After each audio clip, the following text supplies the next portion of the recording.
네, 안녕하세요. 정강민 작가입니다. 오늘은 어떤 소재로 글을 써야 하나요? 라는 질문을 주셨는데요.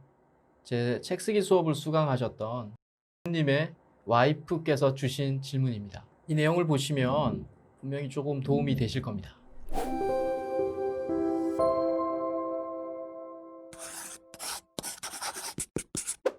어떤 주제로, 어떤 소재로 책을 써야 하나요? 라는 질문에 저는 보통 이렇게 답합니다.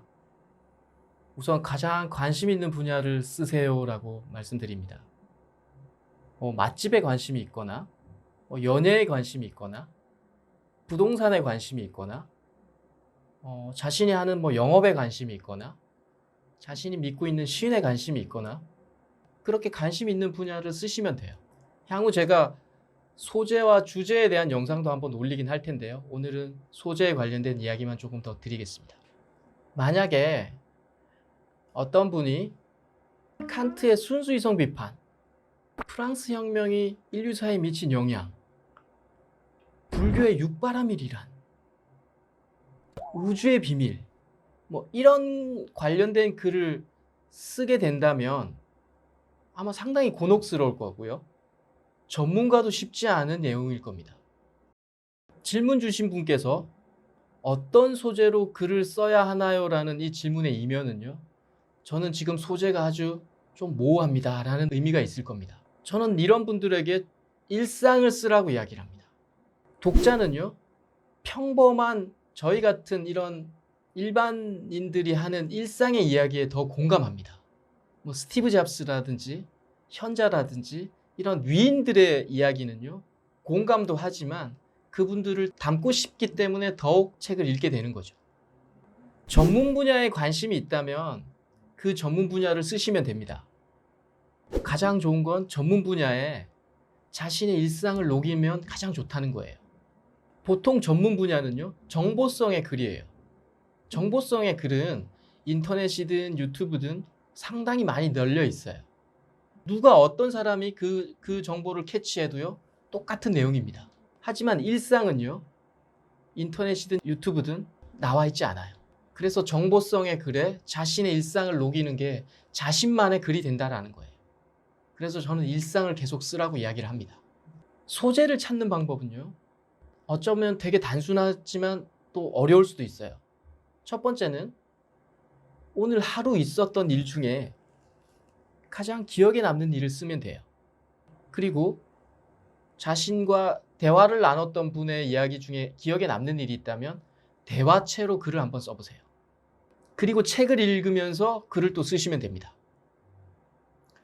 이 세 가지 중에 써도 쓸 수가 없다면 지금 눈앞에 보이는, 들리는, 촉각되는, 냄새나는 이 사항을 그대로 일단 쓰시면 돼요. 그게 우리의 일상입니다. 가끔 희소한 소재 때문에 중요한 저서가 되는 경우가 있습니다.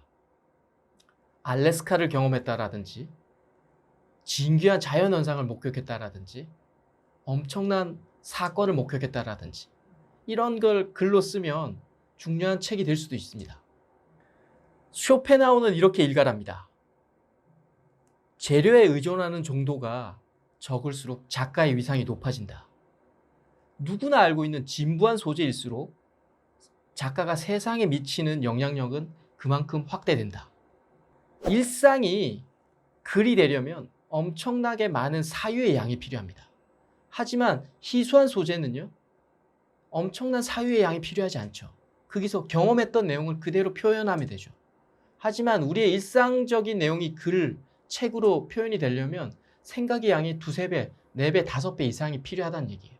그러니까 그 저자가 깊어진다라는 얘기고 세상에 미치는 영향력이 그만큼 확대된다는 얘기를 쇼펜하우는 하고 있는 겁니다. 일상은요, 자신의 마음을 들여다보는 겁니다. 내 마음을 쓰는 겁니다. 우린 자기 마음에 꽂힌 것만 들을 수 있고요. 볼 수 있고요. 촉각할 수 있습니다. 이런 얘기가 있죠. 깃발이 흔들리는 것이 아니라 바람이 흔들리는 겁니다. 결국 내 마음이 출렁거리는 겁니다. 일상을 쓰십시오. 가장 쉽지만 가장 깊어지는 길입니다. 오늘부터 여러분들의 일상을 거침없이 기록해 보시기 바랍니다. 분명 깊어질 겁니다. 감사합니다.